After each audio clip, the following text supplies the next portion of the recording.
강윤수라고 합니다. 저는 바로 그 옆에 있는 저희 광주과학기술원에서 화학을 공부를 하고 있어요. 이렇게 코로나 때문에 많이 곤란한 상황에서도 건강한 학생들 모습 보게 돼서 반갑고요.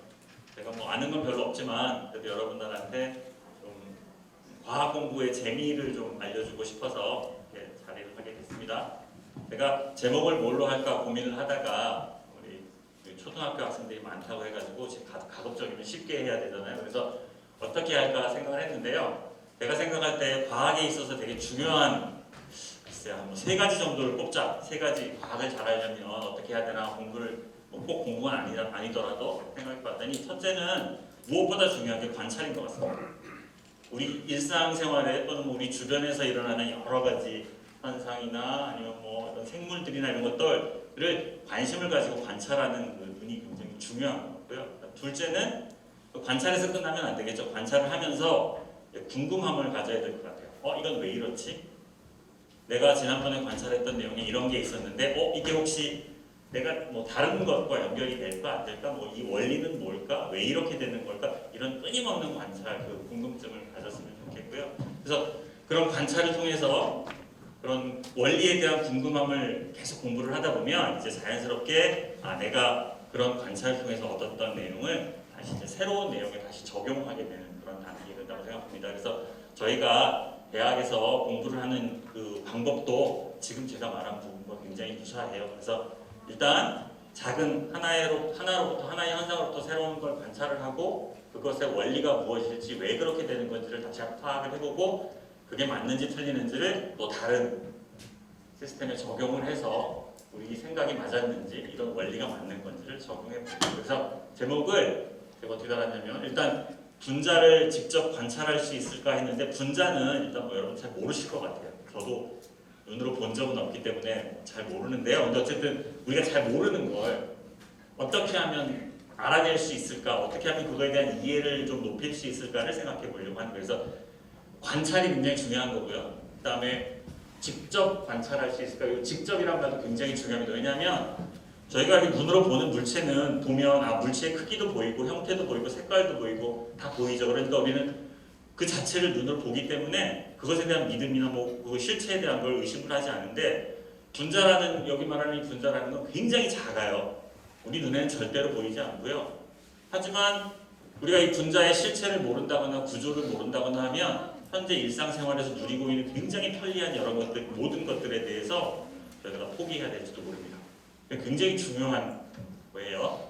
근데 또 한 가지 관찰할 수 있을까 하는 거는 의문을 가져보자는 거죠. 제가 나와서 관찰할 수 있어요 라고 얘기를 해도 여러분들이 관찰할 수 있다니까 있나 보다 하지 마시고 이상하다 관찰할 수 있다고 하는데 내가 볼 때는 아닌 것 같은데 혹시 다른 문제가 있지는 않을까? 아니면 보다 정확하게 관찰하기 위해서는 어떤 방법이 더 좋은 방법이 있지 않을까? 뭐 이런 것들을 끊임없이 고민해보자라는 의미에서 제목을 그렇게 달았고요. 자, 초등학생들이 많으니까 제가 이 질문을 하면 모를 것 같은 한데 몰라도 괜찮아요? 이 앞에 보면 뭐가 이렇게 움직이는 그림이 하나 있죠. 저 그림에 나온 분자 이름이 뭔지 혹시 아는 사람 있을까요? 예. 벤진. 어떻게 알았어요? 어디서 책에서 봤어요?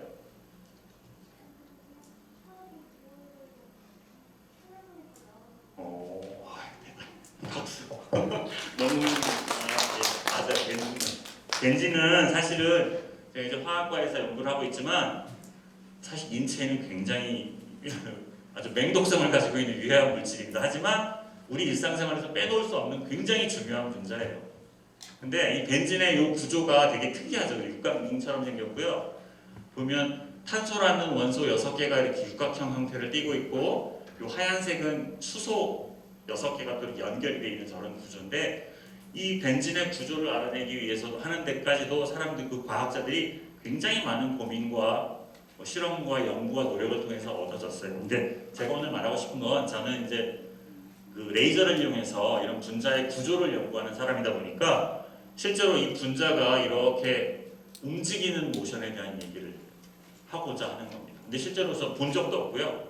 눈으로 당연히 본 적도 없고요. 하지만 우리가 눈으로 볼 수 없는 걸 저렇게 움직이고 있어 라는 믿음을 갖기 위해서 그런 그 원리에 대한 걸 이해를 하기 위해서 수많은 연구와 노력을 하고 있습니다. 실험도 하고요. 실험에서 나온 데이터를 해석을 하기 위해서 수학적인 원리도 이해를 하려고 하고 있고, 그래서 그런 모든 것들을 거쳐서 실제 분자가 이런 모양으로 마치 춤추는 것처럼 이렇게 움직이고 있다는 걸 여러분들한테 보여드리고자 하는 거예요. 물론 사실은 이게 과장된 그림이에요. 아마 우리가 정말로 분자를 볼 수 있다면 이 벤진 분자가 저렇게 움직이는 모션을 볼 수는 있을 텐데 굉장히 미세하게 움직일 겁니다. 지금 과장해서 굉장히 과하게 움직이는 것처럼 그려놨어요. 자, 뭐 하나 예시로 제가 말씀을 드린 거고요. 다음 페이지, 아마 제가 오늘 얘기하는 그 슬라이드에서는 아마 그림이 대부분 되게 많을 건데, 죄송하지만 제가 찾다 보니까 멋있는 그림을 찾다 보니까 영어로 된 그림밖에 없어서, 보면 이거는 우리 눈에 잘 보이지 않는, 보일 수도 있고 잘 보이지 않는 입자들을, 여러 가지 입자들을 이제 그려놓은 건데요. 되게 흉하게 생겼지만 이게 뭐냐면 머리카락이에요. 머리카락이래요. 그래서 머리카락의 크기가 얼마냐 그랬는데, 여기 보시면 이게 머리카락이라는 얘기고요. 50에서 180 하고서 여기 뭐 마이크로미터 돼 있죠, 그죠? 저기 마이크로라는 뜻이거든요. 근데 벌써 이런 걸 보는데도 뭔가 또 새로운 뭐 좀 답답한 게 나오는데, 마이크로미터라는 건 그 뭐죠? 100만 분의 1 미터를 얘기를 합니다. 이제 제가 다시 설명 좀 밑에 보면 보통 뭐 마이크론이라고 하기도 하는데요. 밀리미터, 여러분들 밀리미터 얼마인지 아시죠, 그죠? 자에 보면 제일 작은 눈금이 보통 1mm죠. 그거에 보세요. 0.001 하면 몇 분의 1일까요? 1000분의 1. 1000분의 1mm니까 아마 사람 눈으로는 분간을 할 수도 있는 정도, 정말 눈이 좋다면 돋보기를 쓰면 보이는 그 정도 크기인데요. 어쨌든 머리카락은 50에서 한 180 마이크로미터 정도가 된다고 해요. 그다음에 그 머리카락부터 크기를 점점 줄여가지고 여기 잘 보이지도 않네요. 여기 보면 지카 바이러스라고 되어 있는데 바이러스 같은 것들의 크기는 굉장히 작아요. 그래서 제가 오늘 하고 싶은 얘기는 우리가 눈으로 확실하게 돋보기나 현미경을 써서 볼 수 있는 것들, 이런 것들 뭐 머리카락이나 이건 모래 입자고요. 이거는 소금이고요. 밑에는 뭐 적혈구 뭐 이런 식으로 우리 눈에 현미경으로 보면 명확하게 보이는 것들에 대한 것들은 우리가 직접 실험으로 봤기 때문에, 그죠? 믿음을 가질 수 있는데 어느 정도 레벨을 지나게 되면 눈에 안 보여요. 눈에 안 보이기 때문에 우리가 그 눈에 보이지 않는 것들을 얘기를 할 때 구조가 이렇게 돼 있다. 그리고 이 구조를 변경하게 되면 우리 사람이 굉장히 유익한 물질로 만들 수 있다. 이런 것들을 새로 만들어내는 것이 화학에서 공부하는 분야이기 때문에 그런 내용을 소개를 하려고 합니다. 그래서 마이크론이라는 단위가 자꾸 나올 텐데 좀 봐주시고요. 또 다른 단위가 좀 더 나올 거예요. 다음 슬라이드 보면 이제 크기의 단위를 제가 이제 보는 거에 대한 걸 얘기를 하다 보니까 얘기를 할 건데요. 여기 밑에 이렇게 줄 보면 10배씩이에요. 0.1에서 1, 10배, 10배, 10배, 10배 이렇게 돼 있죠. 그리고 아마 우리 초등학생들이니까 이렇게 표현하는 이게 무슨 숫자인지 잘 모를 거예요. 10의 4승 보통 이렇게 얘기하는데 0이 4개 더 있다, 만이란 뜻이에요. 그렇게 좀 이해를 해주시면 좋을 것 같고, 보통 우리가 그냥 일상생활에서 접하는 뭐 크기라고 얘기하면 여기 단위가 나노미터로 되긴 한데 연필심 같은 경우 이렇게 가장 얇은 연필심 뭐 밀리미터나 0.1mm 정도 되는 거고요. 테니스공 굉장히 크겠죠. 다음에 조금만 내려오면 적혈구 하면 10마이크론이라고 되어 있습니다. 10마이크론이면 뭐 여러분들 가정에 있는 현미경도 성능이 좋은 현미경에는 보일 수도 있는 정도 크기예요. 근데 오늘 우리가 얘기하고자 하는 그 분자는 얼마나 작냐 하면 여기서부터 봅시다. 뭐 우리 눈에 보이는 걸 연필심이라고 한다면 10배, 10배, 10배, 10배, 10배, 10배니까 벌써 10배를 6번 했죠. 그죠? 10이 6개 곱해지면 얼마일까요? 10을 10번 곱하면 10을 10번 곱하면 100이면 너무 작은데 그죠? 100만 그래서 10의 6승은 100만이에요. 근데 그래서 아까 우리 마이크로미터라는 거 얘기했죠. 그죠? 마이크로미터는 100만 분의 1미터 라면은 그 다음에 다시 1000분의 1이 되면 나노미터라는 단위를 써요. 그러니까 숫자가 너무 복잡하니까 계속 그 작은 걸 얘기를, 예를 들어서 내가 오늘 관찰한 그 뭐 DNA의 크기가 0.000000001m예요 하면 너무 복잡하잖아요. 그러니까 그리고 좀 더 쉽게 부르기 위해서 단위를 조금 작은 단위로 바꿔서 부르는 거예요. 나노미터라는 단위를 많이 쓸 거고, 여러분들 나노라는 말은 많이 들어봤죠? 굉장히 많이 들어봤어요. 근데 나노가 별거 아니고 그냥 그 그리스 적도어입니다. 10의 9승, 마이너스 9승이라는 뜻의 적도어예요. 그래서 그거는 길이 단위에도 붙이고요, 질량 단위에도 붙이고, 시간 단위에도 붙이고 다 붙일 수 있어요. 자, 그래서 우리가 얘기하고자 하는 이 분자, 예를 들어서 여기 나오는 물 분자입니다. 우리가 매일 아시는 우리 몸의 70%, 60%가 물로 되어 있다고 그죠? 물 분자의 크기인데 굉장히 작은 0.1나노미터 정도밖에 되지 않는 작은 사이즈예요. 자, 그래서 뭐 미터 단위를 그냥 설명드리려고 우리 잘 아는 미터, 센티미터, 밀리미터 여기까지 잘 아시죠, 그죠? 그다음에 마이크론 하면 또 1000분의 1 밀리미터, 그다음에 1000분의 1 마이크로미터는 나노미터라는 단위를 쓴다라는 거 잘 모르셔도 돼요. 근데 이렇게 부르는 그 원리에 대한 것만 이해를 해주면 될 것 같고요. 자, 여러분들한테 좀 이제 재밌는 얘기를 해주려고 아마 여러분들보다 여러분들 부모님들이 이 말에 더 관심이 많으실 것 같은데, 그죠?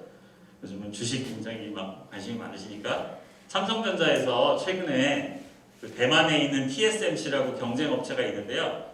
이 업체보다 훨씬 더 빠른 신기술로 반도체를 만드는 걸 자기들이 선도하겠다 하고 발표를 한 게 있어요. 이게 말하자면 3나노라는 근데요, 뭐냐면 그 뒤에 다시 그림을 보여드릴 텐데, 반도체는 요 실리콘 웨이퍼에다가 작은 아주 미세한 선들을 많이 만들어가지고 전기 회로를 만들어서 직접 하는 게 반도체예요. 이거를 확대를 해보면 보기에도 굉장히 선이 많아 보이죠, 그죠? 우리 눈이 잘 따라가지 못할 정도로 이 작은 칩 하나가 이렇게 많은 복잡한 회로를 가지고 있는 거예요. 그래서 얼마나 이 하나의 한정된 크기의 칩에 회로를 복잡하게 집어넣느냐가 당연히 그 반도체로서의 그 직접도를 높이고 성능을 높이고 또는 뭐 전력 효율을 높이는 여러 가지 중요한 기술이 되는 거죠. 그래서 삼성에서 발표한 건 3나노미터예요. 3나노미터의 선폭을 갖는 그런 반도체를 만들어서 그걸 바탕으로 메모리 소자나 뭐 비메모리 소자를 만들겠다라는 그런 계획이고요. 이제 반도체 쪽에서 굉장히 옛날에 유명했던 얘기인데요. 무어라는 분이 보시면 아마 우리 아버님 어머님들은 굉장히 친숙하신 이름이 많이 나올 것 같은데, 70년도에 처음 컴퓨터가 개발된 다음에 이 저장 매체의 용량이 점점 커졌어요. 우리 학생들한테 얘기하면 되게 놀랄 것 같은데, 예전에 저희가 공부했던 시절에는 디스켓이라는 걸 들고 다녔거든요. 그 디스켓에 저장할 수 있는 용량이 얼마냐면 1.4MB, 1.4기가가 아니고 1.4MB 막 이랬어요. 근데 여러분들 핸드폰에 꽂는 SD 디스크 알죠, 그죠? 마이크로 SD 카드 하나에 얼마 들어가요? 용량이? 1기가면 굉장히 오래된 거 쓰고 있는 친구다, 그죠? 요즘 나오는 것들은 64기가, 256기가 막 이러죠, 그죠? 기가예요, 기가. 메가랑 기가랑 차이는 얼마나 큰지 아시죠, 그죠? 그러니까 시대가 변했어요. 근데 요새 얘기하는 건 뭐냐면, 시간이 지나면 지날수록 뭐 3년에 2배씩 이렇게 용량이 늘어날 거다라고 얘기를 했어요. 그리고 실제로 한 2000년대 초반까지는 이게 구현이 잘 됐어요. 잘 됐고요. 우리나라에서도 삼성전자의 사장님, 그죠? 황창규 사장님께서 뭐 삼성에는 황해 법칙이 있다, 무어의 법칙. 그 뭐냐면 우리가 만드는 메모리 소자의 그 크기도 점점 시간이 가면 갈수록 3년에 2배 뭐 이런 식으로 늘어날 거라고. 그 숫자가 중요한 건 같진 않아요. 근데 어쨌든 사실 그렇죠. 예전에 플로피 디스크로 시작해서 하드 디스크가 나오고 그다음에 뭐 SD 디스크가 나오고 해서 점점 용량은 늘어나고 있고요. 속도는 빨라지고 있는데 이게 한계에 봉착했어요. 예전처럼 3년에 2배 늘어나는 거 불가능해요. 왜 불가능할까요? 혹시 아는 친구 있어요? 너무 작아서? 맞아요. 너무 작아서. 아까 선폭을 줄여야 된다 그랬죠? 선폭을 줄여야 되는데 당연히 똑같은 공간에 회로를 10배를 더 집어넣으려면 선폭을 10배를 줄이는 수밖에 없어요. 그죠? 근데 선폭을 줄이다 보니까 뭐에 걸렸냐면 뭐 이 회로를 구성하는 기본적인 원자, 예를 들면 금속, 구리기판을 만든다면 구리 원자 크기가 얼마냐라는 거죠.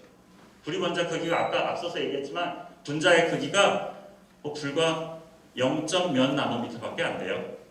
그러면 지금 얘기하는 3나노미터, 4나노미터 2나노미터 얘기하면 그 그 속에 하나의 내가 구리로 선을 만드는데 그 속에 구리 원자가 몇 개가 들어갈까?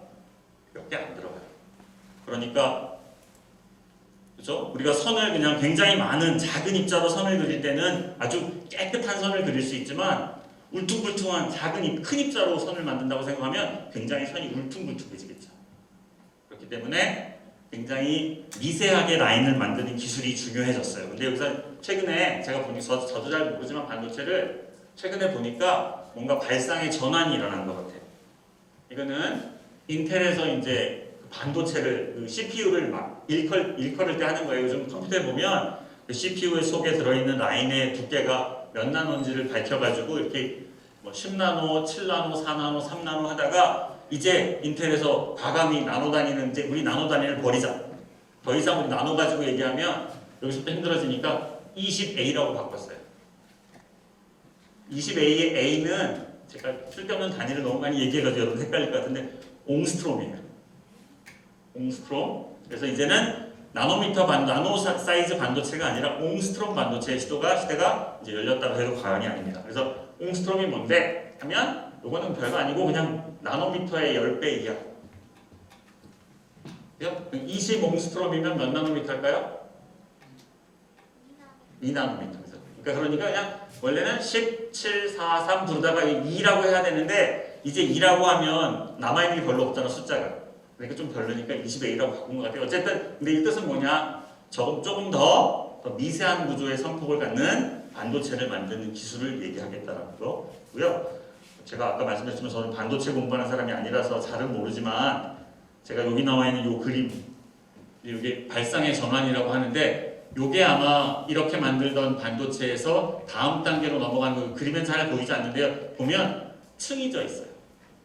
예전에는 하나의 층에 선을 얼마나 가늘게 만들 건지만 고민을 하다가 이제는 어떻게 고민했냐면 그러면 이렇게 선을 얇게 만들면 이 선 때문에 그 옆에 선과 다른 선에서의 뭐 전기가 흐른다거나 전기가 잘 흐르지 않는 이런 단점들을 극복하려고 이렇게 층을 여러 층으로 만드는 기술을 아마도 발전시켜가지고 반도체 효율을 높이고 있는 걸로 집적도를 높이고 있는 걸로 제가 이해를 하고 있습니다. 자, 어쨌든 이건 이제 왜 우리가 반도체 기술에 있어서도 이제는 원자의 크기, 분자의 크기를 고민해야 되는지 그 정도의 높은 그 집적도에 이르렀기 때문에 더 이상 원자, 분자의 구조를 모르면 안 된다라는 의미를 얘기하려고 가져온 슬라이드고요. 자, 이제 그럼 이제 분자 얘기를 해야 되죠. 항상 과학을 할 때 그 용어가 되게 어려워요. 용어가 어렵고 사실 용어가 어렵다는 건 뭐냐면 내가 알고 있는 거를 다른 사람과 이렇게 소통을 하고 이해를 하고 서로 배우려면 일치된 용어가 있어야겠죠. 근데 그 용어를 잘 모르거나 용어가 어려우면 참 소통하기 어렵습니다. 그래서 그러니까 처음에 과학이라는 공부를 할 때 기본적으로 여태까지 과학자들이 써왔던 용어라든지 계산하는 생각하는 방법들에 대해서 어느 정도 공부를 해야 될 필요가 있어요. 그래야만 내 생각을 다른 사람과도 공유를 할 수 있고 또 똑같이 할 수 있기 때문에 그래서 오늘은 분자라는 얘기를 주로 하려고 하는데요. 분자는 당연히 우리 그 나라에서 만들어낸 개념은 아니기 때문에 저희는 외래의 용어를 쓰고 있어요. 그래서 실제 한자의 분자라는 말을 쓰고 있고요. 또 우리 학생들은 잘 모를 수도 있는데 나눈다는 뜻이고 자는 아마 뭐 가장 작은 단위. 그러니까 분자는 우리말로 굳이 나누자면 나눌 수 있는 가장 작은 단위예요. 근데 힌트가 뭐냐면 여기 보시면 뭐라고 되어 있어요? 물질의 고유한 성질을 가지는 가장 작은 단위예요. 그래서 아까 우리 그림에 있다고 봤을지 모르겠는데 물분자 얘기했었죠, 그죠? 물분자가 혹시 어떻게 생긴 분자가 있는지 아시는 분 있나요?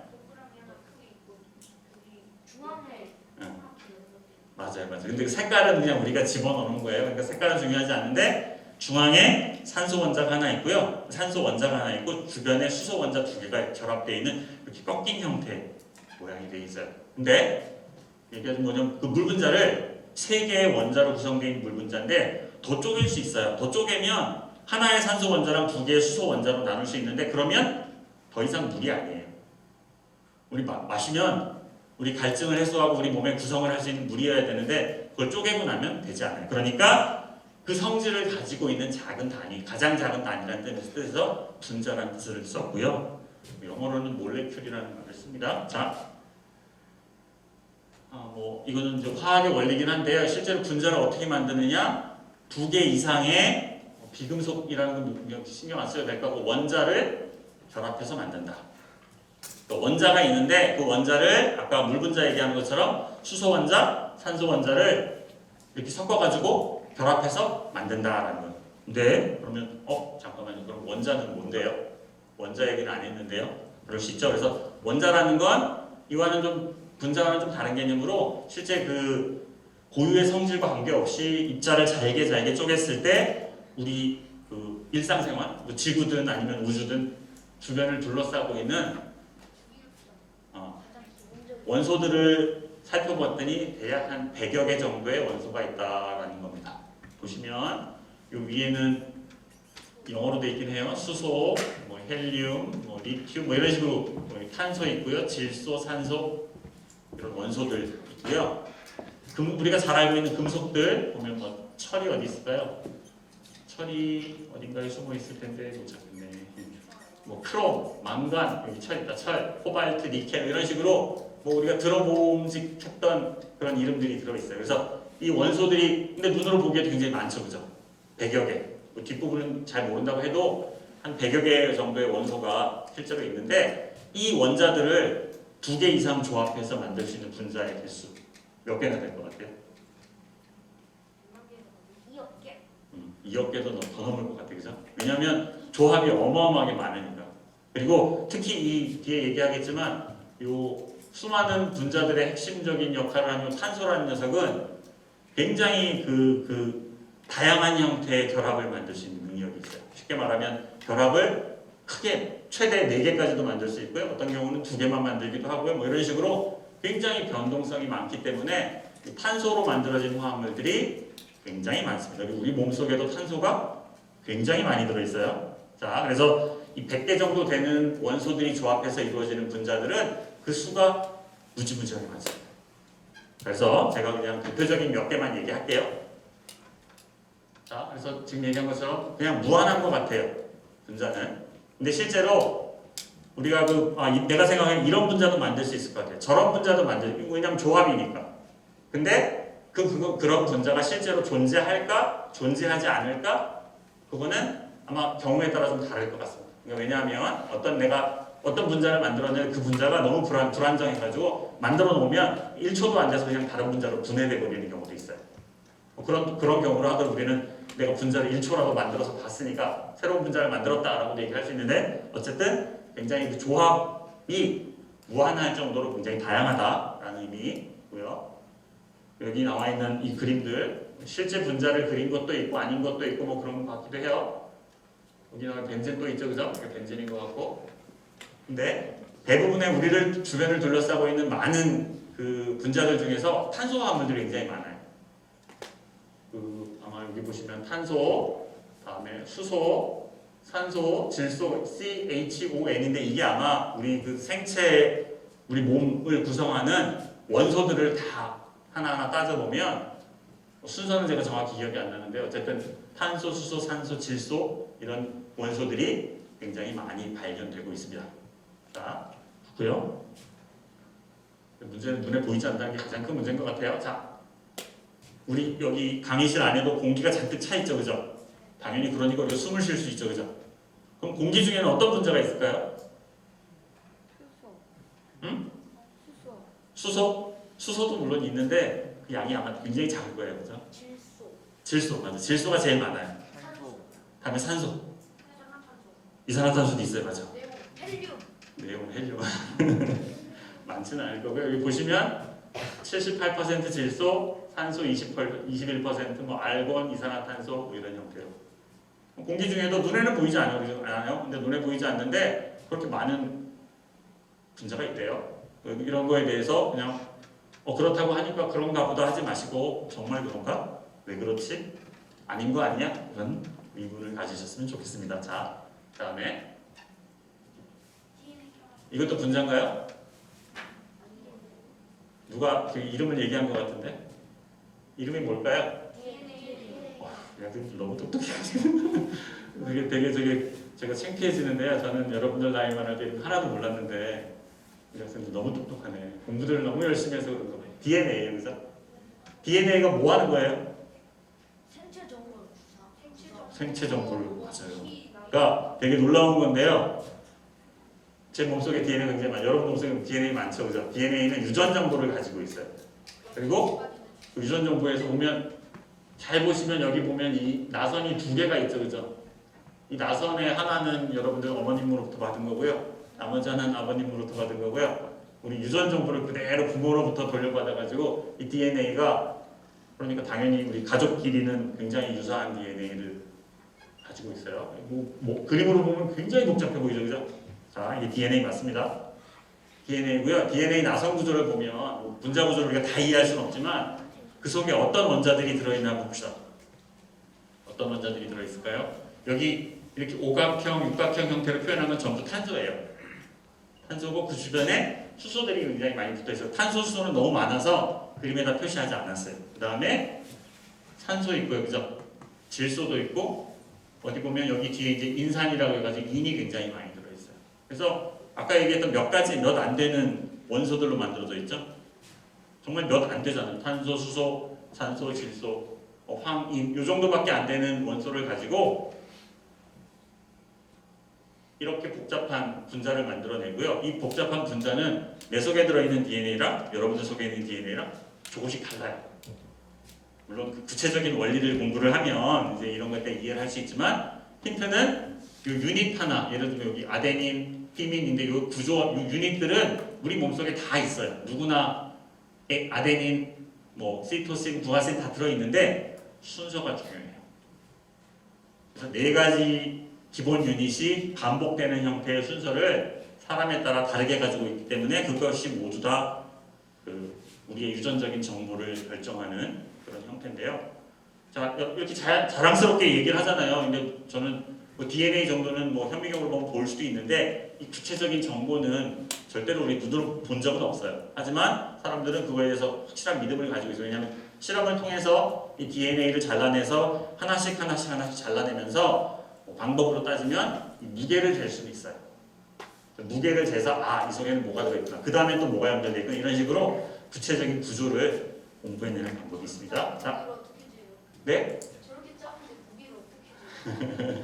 그거는 재지지가 않을 것 같은데. 질문 시간에 제가 다시 좀 말씀드릴게요. 자, 그 다음에 또 이제 제가 얘기하는 건 분자가 얼마나 많은지를 예를 들기에 제일 좋은 분자가 고분자입니다. 고분자. 분자는 분자인데 높을 고자예요. 뭔가 크거나 높거나. 여기 보면 영어로 힌트가 있죠. 폴리머라고 돼 있어요. 폴리머가 뭘까요? 여기 힌트 있죠, 그죠? 비닐이나 아니면 이런 플라스틱 용기 같은 거 다 고분자입니다. 고분자는 어떻게 구성되어 있는지 봅시다. 보시면 얘도 제가 뭐 대표적인 폴리에틸렌 같은 경우는 이 병막에 폴리에틸렌 병막에 뭐 폴리스티렌 이런 병, 폴리프로필렌 굉장히 비슷한데요. 구조를 봐요. 구조를 보면 구조로 완전 다 다르죠. 근데 구성 성분은 어때요? 뭐밖에 없어요? 탄소하고 수소밖에 없어요. 그죠? 탄소하고 수소 두 개밖에 없어요. 두 개 가지고 만드는데 이런 여러 가지 고분자를 만들 수 있고 여기 보시면 이 고분자는 하나의 분자인데 길이가 다 달라요. 여기 보시면 그냥 길이를 몇 개인지 모르기 때문에 그냥 n이라고 해놨는데요. 제가 짧게도 만들 수 있고 좀 더 길게도 만들 수 있고 여러 가지 복잡한 형태로 만들 수 있으니까 여기 그림에 나온 것만 가지고도 종류가 굉장히 많은 거예요. 그렇죠? 그러니까 아까 얘기한 것처럼 이런 원자들을 조합해서 만들 수 있는 분자는 굉장히 크기도 종류도 많고 우리가 사용할 수 있는 가능성도 굉장히 복잡한 것들이 많다라는 거. 하지만 우리가 절대 포기 못하는 건 뭐냐? 우리 일상생활에 이게 고분자를 우리가 못 만든다면 생산하지 못하고 쓰지 못한다면 우리 일상생활 너무 불편해지겠죠, 그죠? 그리고 예를 들어서 고분자를 만들어가지고 용기나 이런 걸 쓰는데 그 속에서 우리 인체에 해가 되는 어떤 그런 문제가 있는 것들이 생긴다면 굉장히 또 문제가 클 겁니다. 그래서 잘 알아야 되고 현명하게 잘 활용을 해야 되는 그런 분자들이다라는 얘기를 해드리려고 해요.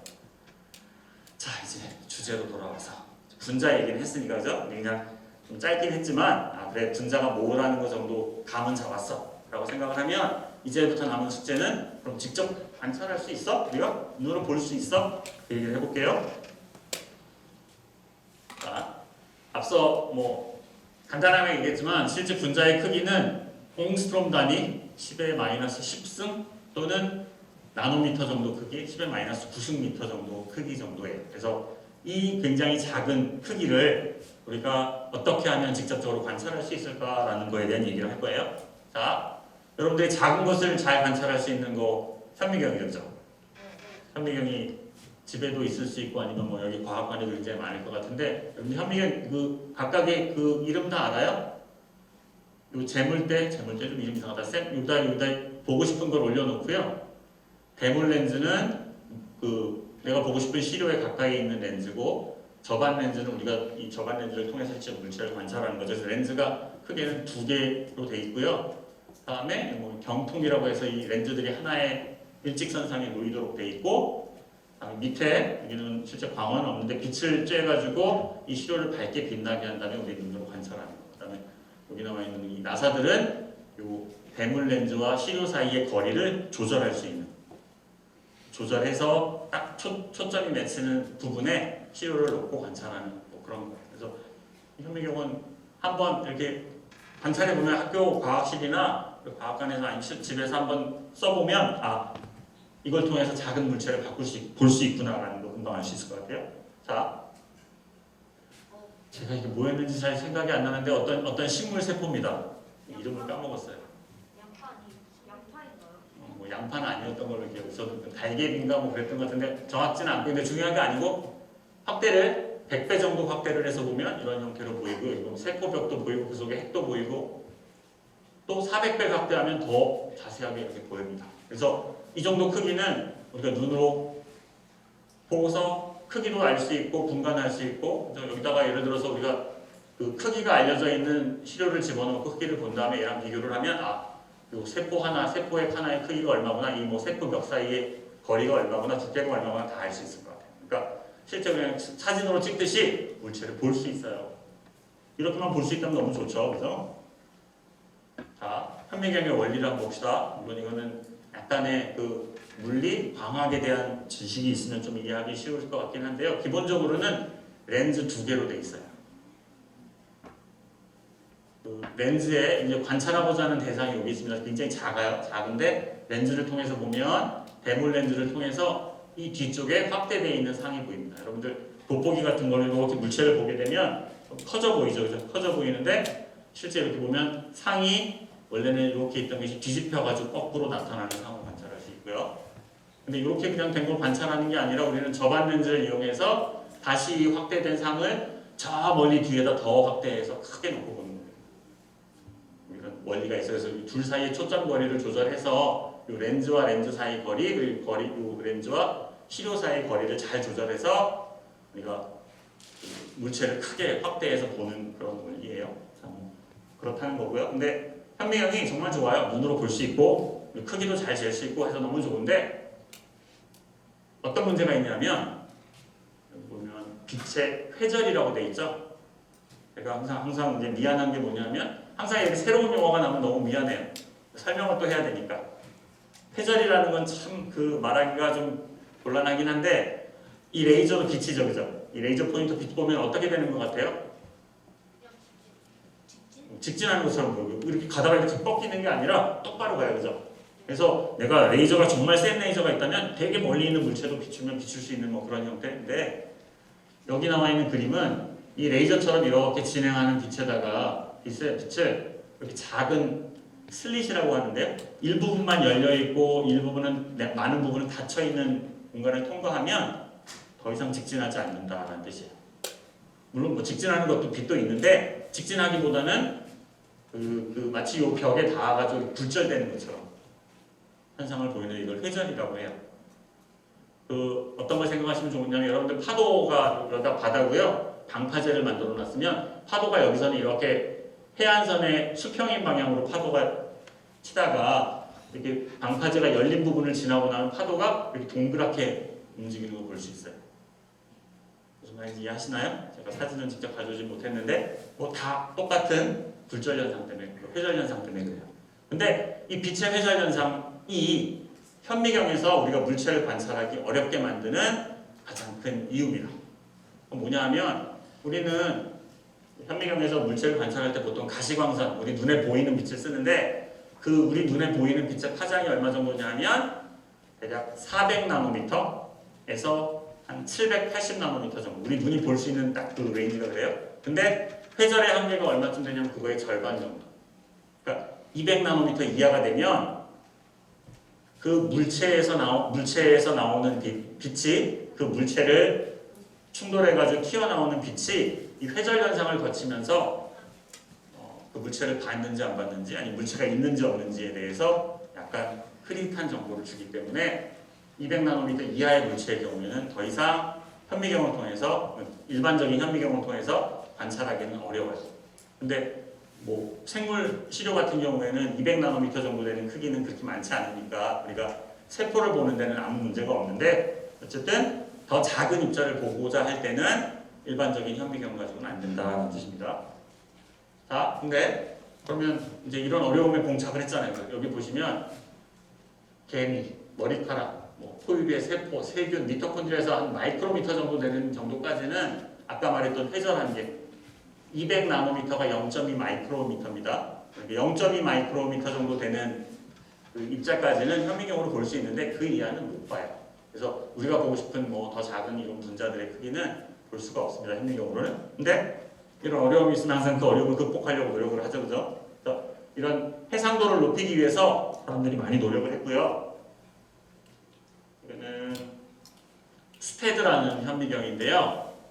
한 7, 8년 전 2014년도에 노벨 화학상을 받은 내용이고요. 여러분들이 뭐 슈테판 헬이나 윌리엄 모너, 베치그 뭐 이런 교수 세 분의 연구자가 다 있는데 어떻게 했냐면 뭐 도넛빔이라고 그래요. 이 빛을 하나만 쓴 게 아니라 두 개를 썼어요. 그래서 도넛 모양, 여기 보시면 파란색하고 빨간색, 빨간 오렌지색 두 가지 빛이 있죠. 그래서 주변에 있는 빛을 굉장히 강하게 사용을 해가지고 실험을 하면 이 앞에 가운데 있는 작은 빛으로부터 이 보여주는 이미지로부터 이 해상도를 훨씬 더 높일 수 있다라는 약간 발상의 전환을 통해서 해상도를 좀 많이 높였고요. 한 가지. 또 두 번째는 또 다른 형태의 말. 하나는 레이저를 두 개 써가지고 하나를 굉장히 강하게 써서 물체로부터 빛이 안 나오게 만들어 놓고 보는 방법이었고, 두 번째는 또 발상의 전환이 뭐였냐면 단분자 현미경은 뭐냐면요, 오히려 그냥 상식적으로는 내가 안 보이는 걸 잘 보고 싶으면 더 밝게 해야죠. 잘 안 보이면 더 밝게 해야 되는데 거꾸로 더 어둡게 했어요. 빛을 어둡게 하면, 예를 들어서 여기 보시면 입자가 한 10개 정도 있어 보이죠? 10개의 입자에서 빛이 나는데 뭐 빛을 세게 하면 10개가 다 보여요. 근데 이렇게 보게 되면 실제 그 구조를 알 수가 없으니까 어떻게 하냐면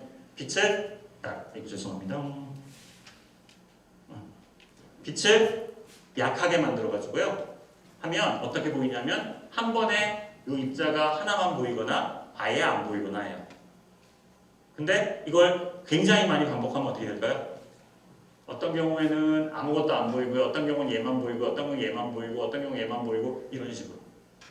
그리고 이게 하나의 큰 어떤 이런 세포의 구조를 보여준다고 생각을 하면, 강한 빛을 사용하면 이 모든 부분에서 빛이 나게 돼서 다 흐려져가지고 잘 보이지 않을 텐데, 이 중에 한 부분에서만 빛이 나고, 또 다음번에는 여기서 빛이 나고, 다음번에는 여기서 빛이 나고, 이런 현상이 벌어지면 그것들을 다 하나로 모아서 관찰을 하면 전체적인 이미지를 훨씬 더 높은 해상도로 볼 수 있다는 내용입니다. 자, 현미경 가지고 하는 뭐 연구들에 대한 얘기를 할 수 있고요. 다음에는 전자현미경 얘기를 할 텐데 좀 더 어려워요. 전자현미경. 템이라고 해서 투가 전자현미경인데 힌트는 뭐냐면 그 빛 대신에 전자를 사용하는 거예요. 여러분들한테 전자가 뭔지 설명을 안 했기 때문에 말하기는 좀 곤란한데, 근데 어쨌든 빛과 굉장히 유사한 성질을 가지고 있지만 빛보다는 훨씬 더 다루기가 쉬운 전자를 이용해서 보시면 여기 전자를 만들어내는 광원이고요. 거기서 나온 전자들을 여러 가지 전기적인 렌즈를 통해서 이 시료 위치에서 포커스를 하고 그걸 가지고 이미지를 만들어내는 거예요. 하면 훨씬 더 높은 수준, 보시면 옹스트롬 수준의 분자를 직접적으로 관찰할 수 있는 구조를 알아낼 수 있는 그런 현미경들이 많이 개발이 돼 있고 활용이 되고 있습니다. 전자현미경이라고 얘기를 하고요. 다음에 이 전자현미경을 이용해서 얻어낸 그림인데요. 크기 스케일이 안 나와 있긴 한데 아마 한 0.1나노미터 정도 되는 크기, 0.1 마이크론 정도 되는 크기인데 보면 그 안에 들어있는 미세 구조가 굉장히 잘 나와 있죠. 바로 코비드 바이러스 분자고요. 다음에 단분자 표면 현미경이라고 해서 일본의 리켄에 있는 우리 한국인 과학자가 최근에 얻은 결과인데요. 이건 또 다른 형태의, 물론 전자를 이용하긴 하는 건데 이건 금속 힙을 사용을 해서 표면에 있는 실제 분자의 구조를 찾아낸 거예요. 그래서 이런 형태의 분자. 그러니까 화학적인 공부를 통하면 이런 분자가 존재한다, 뭐 이런 분자의 기능이 뭐다 다 아는데 실제 그 분자 구조와 굉장히 유사한 형태의 이미지를 얻은 형태입니다. 이런 형태로 여러 가지 전자현미경이나 광학현미경을 개발을 해서 실제로 분자의 구조를 잘 밝혀내려고 하는 연구들을 많이 하고 있어요. 단분자현미경까지 말씀을 드렸고요. 뭐 여기부터는 조금 그냥 일반적인 얘기라고 생각하시면 될 것 같은데 전자현미경 말고 또 뭐가 있냐면 X선도, 방사선도 마찬가지로 활용을 할 수가 있습니다. 또는 뭐 MRI 같은 뭐 그런 기술도 있는데요. 일단 방사선에 대한 이해를 좀 해보면 여러분 X선이 뭔지 아나요? 뭐 이름은 좀 들어본 것 같은데 좀 친숙하진 않죠, 그죠? 우리가 지금 쓰고 있는 이 가시광선 붉은색 빛과 비교를 해서 X선을 얘기를 하면 X선은 에너지가 굉장히 센 빛이에요. 대신에 파장은 굉장히 짧아요. 파장이 짧다는 건 아까 얘기했듯이 이 가시광선의 파장이 한 400나노미터라고 했는데 파장이 짧아지면 그 회전 한계를 넘어갈 수 있는 장점이 있기 때문에 활용을 하는데요. 잘 모르셔도 되고 어쨌든 X선은 투과성이 굉장히 높아요. 웬만한 사람의 신체도 뚫고 피부도 뚫고 나가서 실제로 관찰이 되는 거기 때문에 그걸 이용해가지고 우리 기본적으로 X선 촬영 많이 하죠. 그죠? X선 촬영할 때 근데 이 방사선을 인체에 너무 많이 쬐게 되면 건강에 문제가 생길 수 있으니까 우리 피부 몸에 있는 세포가 이렇게 변이가 돼가지고 잘못하면 암이 생길 수도 있으니까 일정량 도수 이하의 뭐 X선을 쬐는 건 문제가 없다 뭐 이런 규정을 정해서 그걸 따르고 있는데 어쨌든 포인트는 X선을 만들어내가지고 사람 신체를 통과시켜서 밑에 스크린이 있습니다. 밑에 그냥 쉽게 말하면 필름이 있어가지고 거기에 X선이 도달하는 양을 재면 뼈가 여기는 아마 이거 거꾸로 그려놓은 걸 거예요. 뼈가 있는 부분은 하얗게 아무것도 없는 부분은 검게. 그래서 이 검은 부분은 X선이 다 통과한 부분이고요. 이 하얀 부분은 통과하지 못한 부분. 그러면 그걸 가지고 이 사람 몸속에 뭔가 X선이 조금 다르게 통과하는 뭔가가 있구나. 그래서 각 우리 인체의 그 부위별로 핏줄이면 핏줄, 힘줄이면 힘줄별로 이 X선이 투과하는 상대적인 세기가 다 다를 거기 때문에 그걸 이용하면 이게 뭔지는 밝힐 수는 없지만 이게 뼈인지 이게 뭐 힘줄인지는 사실 우리가 이제 구조를 공부하다 보면 이제 경험으로 알게 되긴 하겠지만 이 이미지만 사진만 놓고 보면 그게 뭔지는 구별할 수 없지만 근데 어쨌든 전체적인 그림은 볼 수 있는 이게 쉽게 말하는 X선 촬영입니다. 여러분들 그냥 병원에 가서 X선 촬영하면 신체 몸이 나오는구나 라고 생각하지만 그 속에는 또 이런 원리가 숨어 있어요. 자, X선 촬영이고요. 또 X선 촬영을 조금 더 적용을 해서 사실 병원에서 이 CT, MRI 찍으시면 안 되는데 어쨌든 건강한 경우에는 찍으면 안 되겠죠. 근데 CT는 이런 엑스레이를 이용한 방식 중에서도 3차원 구조의 단층 촬영을 할 수 있는 토모그래피를 할 수 있는 그런 방법인데요. 그걸 오늘 얘기하려는 건 아니고 MRI 역시 또 다른 형태의 자기공명 분광법이라고 해가지고 그런 신체 구조를 볼 수 있는 그런 분광법인데 지금 우리가 얘기하고자 하는 작은 걸 볼 수 있는 기술들은 아니에요. 그죠? 우리는 작은 분자를 어떻게 볼 것인지를 얘기를 하려고 이 얘기를 시작을 했는데 하다 보니까 X선까지 나왔는데요. X선 얘기를 하는 건 좀 이따 얘기하겠지만 어쨌든 이 방법들은 굉장히 작은 분자라든지 작은 구조를 보는 방법은 아닌데 제가 얘기를 꺼낸 이유는 X선은 작은 구조를 보는데 활용할 수 있기 때문에 가지고 나왔습니다. 그래서 X선 회절현미경이라고 이름을 붙였고요. 뭐냐면 X선이 갖는 회절 현상을 이용해서 물질의 구조, 물질의 결정 구조를 원자 수준에서 측정할 수 있는 방법이 있습니다. 자, 근데 이제 포인트는 뭐냐면 보시면 이제 여기 X선이 만들어지는 거고요. X선을 얇은 슬릿을 통과시켜서 집어넣고 여기에 시료를 놓으면 시료를 맞고 충돌한 X선은 그대로 통과하는 경우, 여기 보시면 가운데 커다란 원이 이거는 대부분이 통과하는 경우고 일부의 경우는 이렇게 각도를 다르게 튀어나가는 다른 방향으로 튀어나갑니다. 근데 이게 그냥 눈으로 보기는 아이고 그냥 랜덤한 위치로 아무것도 의미도 없는 정보를 가지고 있는 것처럼 보이지만 절대 그렇지 않아요. 이 분자, 이 시료가 가지고 있는 원자 구조에 따라, 원자 결정 구조에 따라 가지고 다 이유를 가지고 특정한 각도와 특정한 높이로 틀어지는 거죠. 그러니까 이 그림만 보면 뭔지 몰라요. 근데 여기는 이제 뭐가 필요하냐면 조금 복잡한 수학이 필요합니다.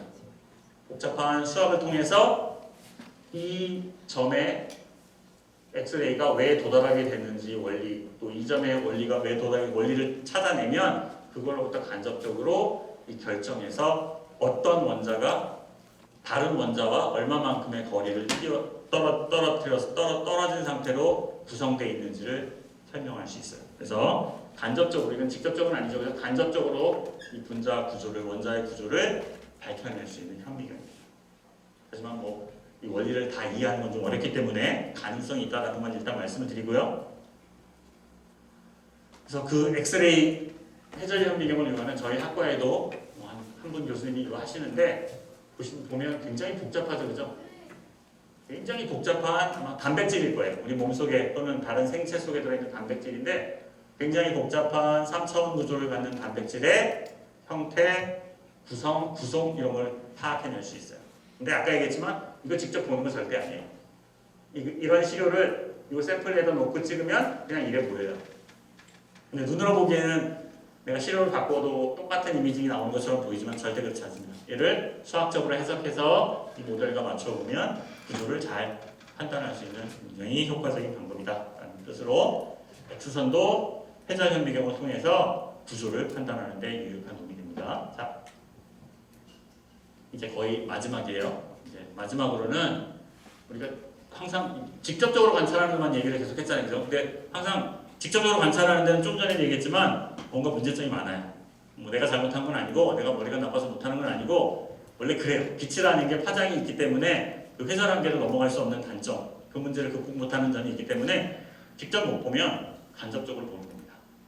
대신 그 간접적으로 보는 것의 원리를 잘 파악을 해서 그 이치를 이해를 하면 되죠. 그래서 분자를 간접적으로 관찰하는 방법이 대표적인 게 분광법입니다. 저도 분광법을 공부를 하고 있고요. 여러 가지 분광법이 있는데 일단 이거는 뭐 간접적이긴 하지만 눈에 우리 확실하게 보이는 거예요. 여기 보시면 이게 아마 퀀텀닷이라는 그 나노 입자를 크기를 조금씩 다르게 해서 이 용액을 만들어 놓은 건데 거기에 레이저를 비추면 색깔이 다 다르게 나타나요. 실제로 달라진 거는 그 나노 입자의 크기만 달라졌을 뿐인데 거기에서 나오는 그 형광의 색깔이 다 이렇게 파란색에서 빨간색으로 변한다는 거. 그러니까 그 이치를 이해를 하고 원리를 이해를 하고 해석을 하면 이제는 그럼 이 색깔로부터 화장으로부터 그 입자의 크기를 거꾸로 유추해 볼 수 있는 간접적인 방법이 됩니다. 자, 다음에는 뭐 말이 좀 더 어려운데 죄송합니다. 보시면 분자를 구성하는 원자의 종류나 결합의 세기에 따라서 주파수가 진동 주파수가 변하는 진동 분광법도 있어요. 이거는 제가 조금 더 이해하기 쉽게 설명해 드릴게요.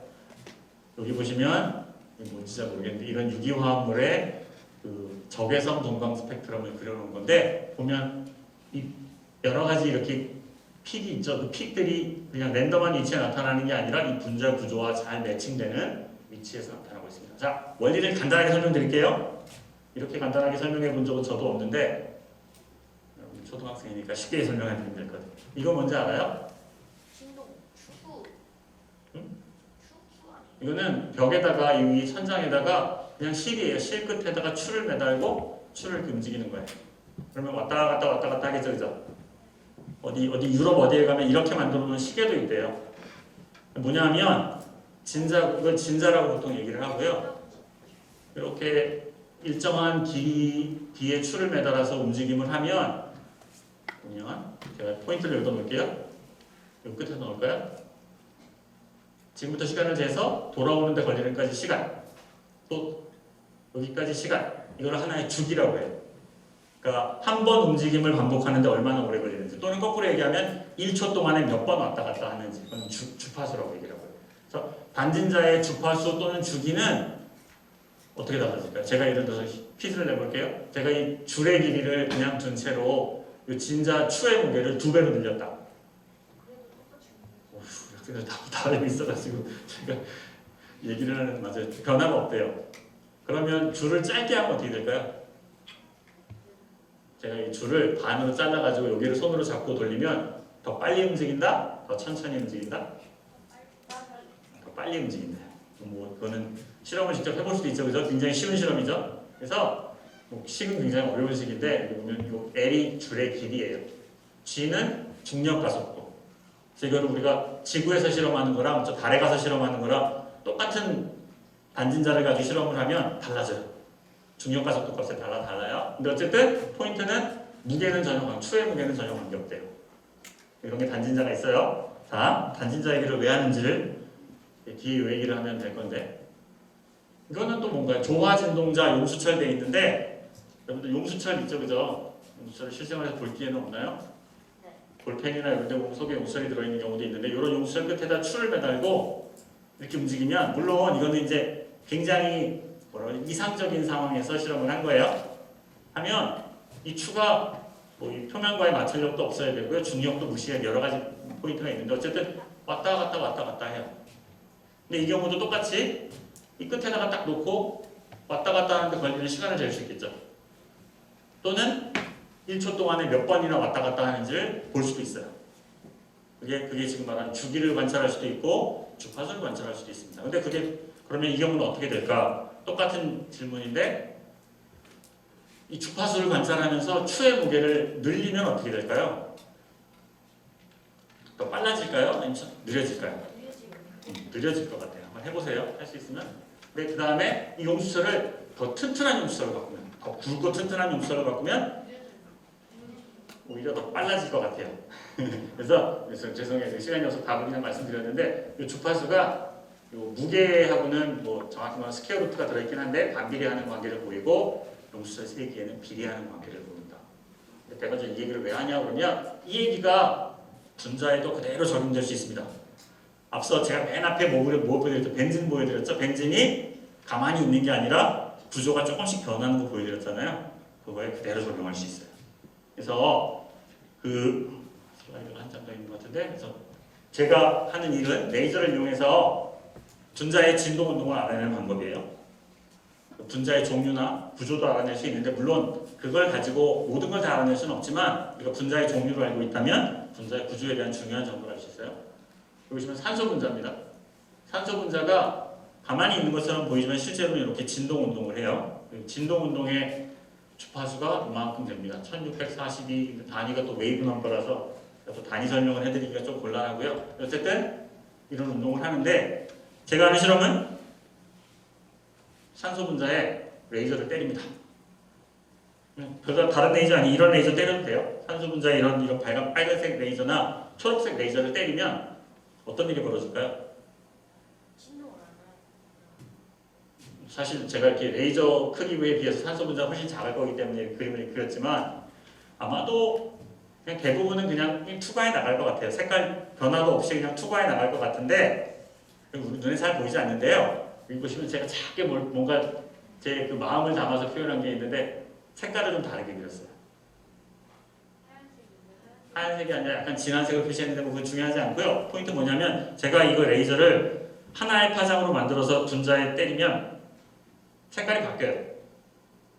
아주 작은 양이긴 하지만 색깔이 바뀌어요. 저도 그 색깔이 바뀌는 걸 눈으로 본 적은 없어요. 하지만 여기 이제 나온 거 이건 뭐 스펙트로미터를 대신 그린 건데 이렇게 프리즘처럼 해서 색깔이 다른 입자를 분리해낼 수 있는 기술을 가지고 분리를 하면 분리가 돼요. 그리고 그 분리되어 있는 걸 하나의 스펙트럼으로 만들면 이런 스펙트럼을 얻을 수 있습니다. 그래서 공기를 가지고 실험을 하면 공기 속에 들어있는 산소, 이산화탄소, 질소는 아마 저 넘어 있을 것 같은데 질소 구별할 수 있습니다. 그래서 각각의 주파수가 다른 것도 이해를 할 수 있고, 예를 들어서 공기 중에서 어떤 비율을 가지고 있는지 설명할 수 있고요. 그리고 뭐 여러 가지 것들을 설명할 수 있는 원리가 돼요. 그래서 제가 설명해드린 요거의 원리는 뭐냐면 직접적으로 못 보지만 저 절대 직접 보지 않았어요. 그죠? 제가 한 건 굉장히 단순해요. 그냥 공기 갖다 놓고 레이저 때려가지고 거기서 나오는 빛을 원래 빛으로부터 주파수가 파장이 변했나 안 변했나만 열심히 들여다봤더니 변하더라. 근데 그게 그냥 아무렇게나 막 변하는 게 아니라 실제 분자 구조에 따라서 변화하는 양상이 정해져 있다라고 합니다. 알겠죠? 오늘 제가 준비한 건 여기까지고요. 그래서 뭐 더 많은 얘기를 해드리면 좋겠지만 여러분들한테 이런 그 분자와 같은 굉장히 작은 그 입자의 구조나 모양이나 이런 것들에 대한 관심을 어떻게 하면 공부할 수 있을지를 좀 여러분들한테 좀 관심을 가졌으면 하는 마음에서 준비를 했고요. 자, 이상으로 마치도록 하겠습니다. 예, 감사합니다.